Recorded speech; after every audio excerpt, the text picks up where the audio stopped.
आप सभी को मेरा नमस्कार।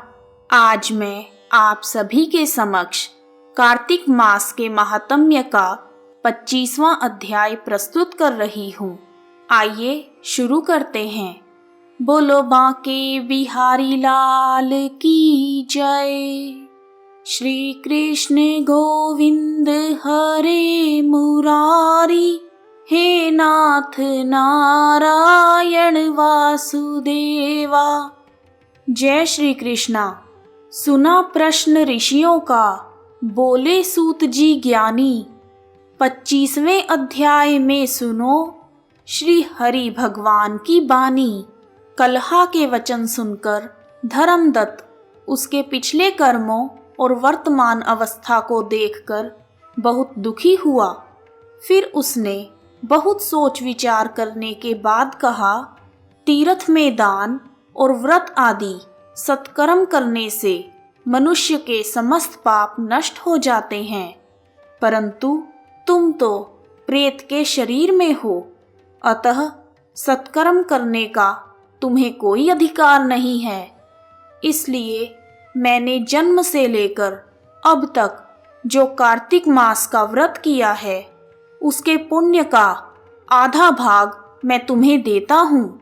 तुम उसी से सद्गति को प्राप्त हो जाओ।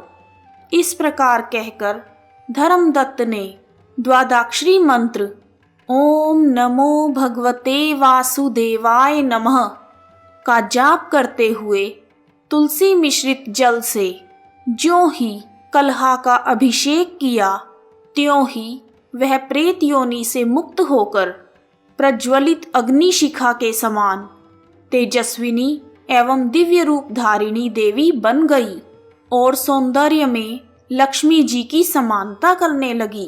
तदनंतर उसने भूमि पर दंड की भांति गिरकर ब्राह्मण देवता को प्रणाम किया और हर्षित होकर गदगद वाणी में कहा, हे द्विज श्रेष्ठ, आपके प्रसाद से आज मैं इस नरक से छुटकारा पा गई। मैं तो पाप के समुद्र में डूब रही थी और आप मेरे लिए समुद्र में नौका के समान हो गए। वह इस प्रकार ब्राह्मण धर्मदत्त से कह ही रही थी कि आकाश से एक दिव्य विमान उतरता हुआ दिखाई दिया। वह अत्यंत प्रकाशमान एवं विष्णु भगवान जी के पार्षदों से युक्त था। विमान के द्वार पर खड़े हुए पुण्यशील और सुशील दोनों ने उस देवी को उठाकर श्रेष्ठ विमान पर चढ़ा लिया।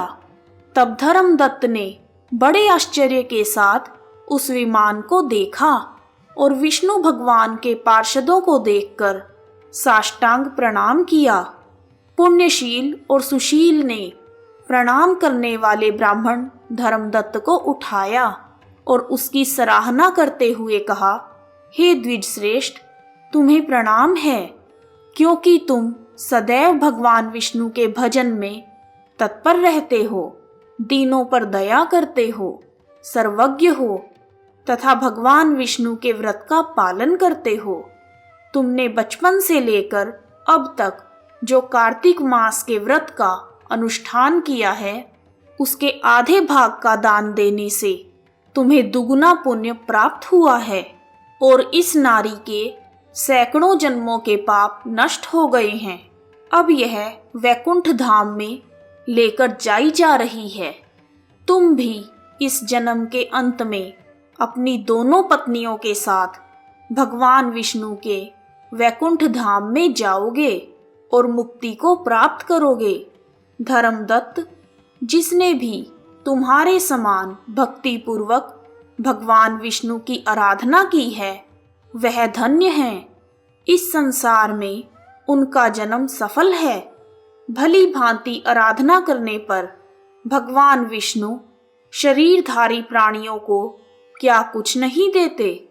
उन्होंने ही उत्तानपाद के पुत्र को पूर्व काल में ध्रुव पद पर स्थापित किया था। उनके नामों का स्मरण करने मात्र से समस्त जीव सद्गति को प्राप्त होते हैं।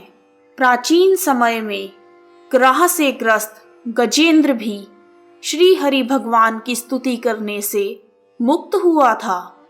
तुमने जन्म से लेकर जो भगवान विष्णु को संतुष्ट करने वाले कार्तिक व्रत का अनुष्ठान किया है, उससे बढ़कर ना ही कोई यज्ञ है, ना दान और ना ही तीर्थ है। हे विप्रवर, तुम धन्य हो, क्योंकि तुमने जगत गुरु भगवान विष्णु को प्रसन्न करने वाला कार्तिक मास का पावन व्रत किया है, जिसके आधे भाग के फल को पाकर यह स्त्री हमारे साथ वैकुंठ लोक में जा रही है। इस प्रकार कार्तिक मास के महात्म्य का 25वां अध्याय पूर्ण हुआ।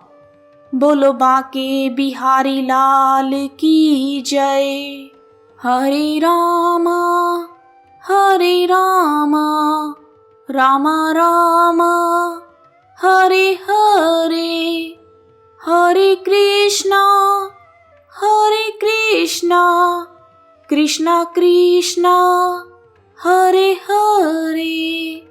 यदि आपको कार्तिक मास के महात्म्य का 25वां अध्याय पसंद आया है तो कमेंट बॉक्स में जय श्री कृष्णा, जय दामोदर भगवान, जय माता दी लिखना ना भूलें। आप सभी का हार्दिक धन्यवाद। जय माता दी।